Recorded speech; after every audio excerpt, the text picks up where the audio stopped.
বিচার ব্যবস্থা নিয়ে কথা বলা তো সমস্যা, বলবো না। কন্টেম্পট অফ কোর্ট, আদালত অবমাননা। যাও, 1 ডিসেম জমি রক্ষার জন্য ফকির হয়ে যাবে, এর বেশি কিছু আর বলতে চাই না। অথচ রাসূলুল্লাহর বিচার ব্যবস্থা কি ছিল? সঙ্গে সঙ্গে ফয়সালা হয়ে যেত। বাদী বিবাদী উপস্থিত, এখন বাদীরে চিনে না বিবাদী, বিবাদীরে চিনে না বাদী। মধ্যখানে কালো কোট গায়ে দেওয়া উকিল সাহেবরা সব ফয়সালা চলতেই থাকে।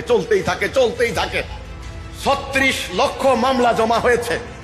সেদিন এক অ্যাডভোকেট বললেন, যদি কোনো মামলা নতুন করে জমা না হয়, বর্তমানে যে মামলা হয়েছে এই মামলা শেষ করতে লাগবে 45 বছর।